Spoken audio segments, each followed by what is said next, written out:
사랑하는 기쁨의 교회 성도 여러분, 안녕하세요. 오늘은 다 같이 우리 사순절 묵상 빌립보서 2장 3절에서 11절 말씀으로 함께합니다. 아무 일에든지 다툼이나 허영으로 하지 말고 오직 겸손한 마음으로 각각 자기보다 남을 낫게 여기고 각각 자기 일을 돌볼 뿐더러 또한 각각 다른 사람들의 일을 돌보아 나의 기쁨을 충만하게 하라.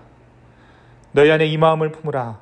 곧 그리스도 예수의 마음이니 그는 근본 하나님의 본체시나 하나님과 동등됨을 취할 것으로 여기지 아니하시고 오히려 자기를 비워 종의 형체를 가지사 사람들과 같이 되셨고 또는 본체 사람의 모양으로 나타나사 자기를 낮추시고 죽기까지 복종하셨으니 곧 십자가에 죽으심이라. 이러므로 하나님이 그를 지극히 높여 모든 이름 위에 뛰어난 이름을 주사 하늘에 있는 자들과 땅에 있는 자들과 땅 아래에 있는 자들로 모든 무릎을 예수의 이름에 꿇게 하시고 모든 입으로 예수 그리스도를 주라 시인하여 하나님 아버지께 영광을 돌리게 하셨느니라. 아멘. 우리가 어제 빌립보서 3장의 말씀을 통해서 믿는 자의 삶에 대해 함께 말씀을 나누었습니다. 그리스도 안에서 바울은 머물러 있는 삶이 아니라 앞으로 달려나가는 삶을 살아가고 있음을 빌립보 교인들에게 나눕니다.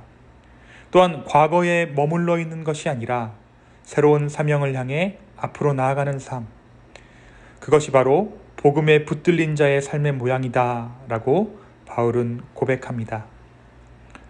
이미 구원 얻었지만 구원에 머물러 있는 것이 아니라 그것을 이루지 않았다라고 생각하는 마음을 가지고 앞으로 내달리는 삶이 바로 믿는 자의 삶이다, 구원 얻은 자의 삶이다 라고 바울이 이야기했던 것이죠. 오늘 말씀에서 바울은 믿는 자가 마땅히 품어야 할 마음에 대해서 말하고 있습니다. 그것이 무엇입니까? 그것은 다름 아닌 겸손의 마음입니다. 바울은 주님을 통해 드러난 진정한 겸손이란 어떠한 것인지 빌립보 교인들에게 전합니다. 예수님께서 이루신 겸손을 통해 우리가 이루어야 할 진정한 겸손이란 어떠한 것인가에 대해서 오늘 빌립보 교인들에게 그리고 저와 여러분에게 바울은 이야기하고 있습니다. 그 겸손이란 예수 그리스도의 십자가를 통해 드러났습니다. 그 겸손이란 예수 그리스도의 십자가로 인해 완성되었습니다. 예수 그리스도의 십자가로 인해 그분의 존재가 겸손 그 자체였음을 밝혀졌던 것이죠. 그는 근본 하나님의 본체시나 하나님과 동등됨을 취하지 아니하셨습니다. 그분은 삼위 하나님이시지만 오히려 자기를 비워 종의 모양으로 이 땅 가운데 오셨으며 우리와 같은 사람의 모양으로 나타나사 자기를 낮추시고 죽기까지 복종하셨습니다. 이 겸손이 그리스도인으로서 마땅히 품어야 하는 우리의 마음입니다. 사실 이 겸손은 우리가 에덴에서 잃어버렸던 마음입니다. 그런데 예수님께서 십자가에서 이 겸손의 마음을 회복하셨습니다. 예수님은 십자가에서 겸손을 이루셨습니다. 그래서 우리에게 겸손은 세상과 구별되는 거룩의 모양입니다. 그 겸손이 하나님과 우리 사이에 막혀있던 휘장을 열었습니다. 막힌 담을 헐었습니다. 마찬가지로 이 겸손은 사람과 사람 사이의 장막을 거두게 합니다. 사람과 사람 사이를 연결하고 소통하게 합니다. 무엇보다 우리는 이 겸손함을 통해 주님과의 관계를 회복할 수 있습니다. 사랑하는 성도 여러분,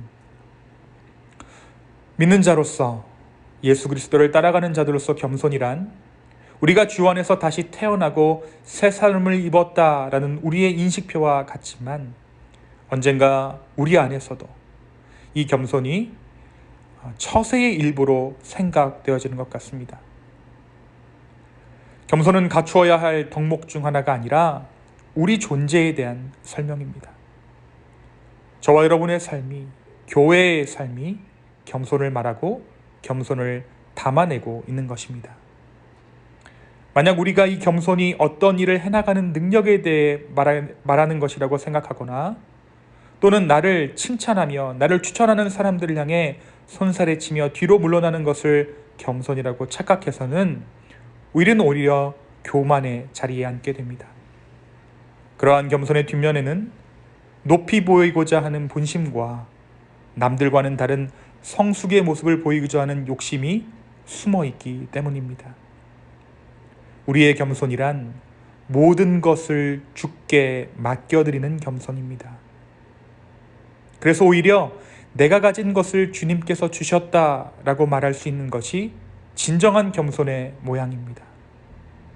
또한 예수님의 겸손은 사람들의 손에 잡힐 수 있게끔 하신 겸손입니다. 그래서 존경을 받고 높임을 받고 프리미엄 취급을 받는 희소성을 추구하는 것이 겸손의 모양이 아니라 언제든지 전화할 수 있고 언제든지 이야기를 터놓을 수 있고 언제든지 말할 수 있고 만날 수 있고 일을 맡길 수 있는 사람이 되어가는 것, 예측 가능한 사람이 되어가는 것, 그것이 바로 우리가 이루어야 할 겸손의 모양입니다. 사랑하는 성도 여러분, 예수님의 겸손은 우리가 차마 이룰 수 없는 겸손입니다. 우리의 본성 가운데 이 겸손의 모양은 남아있지 않습니다. 그래서 우리는 믿음의 고백으로 이 겸손을 받아 이 겸손이 조금이라도 우리 안에 드러내기를 간구해야 합니다. 우리는 우리의 조상 아담으로 인해 이 겸손을 잃어버렸었습니다. 세상에는 거짓 겸손이 넘쳐납니다. 성공을 바라는 겸손, 높아지기를 바라는 겸손의 모양은 이미 교회 안에도 깊이 침투해 있습니다. 사순절 기간, 이 빼앗긴 겸손을 우리 주님께서 회복해 주시기를 간구하는 기간 되기를 소망합니다. 오늘 말씀이 이야기하고 있듯 이 겸손은 그리스도 예수의 마음입니다.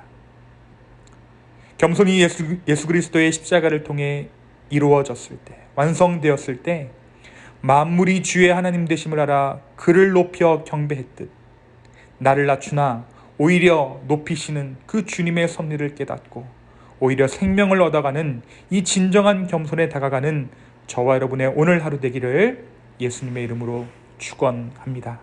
이 시간 함께 기도하겠습니다. 주님, 오늘 이 하루 우리의 마음을 주께 올려드립니다. 주여, 우리 가운데 겸손을 이루신 그 예수 그리스도의 삶을 닮아 우리도 겸손하게 살아가게 하여 주십시오. 진정한 겸손이 무엇인지 깨닫게 하시고 그 겸손을 이루어 나가는 인생들 될 수 있도록 주여 우리를 긍휼히 여겨 주시옵소서. 감사합니다. 이 모든 말씀 살아계신 예수 그리스도의 이름으로 기도하였습니다. 아멘.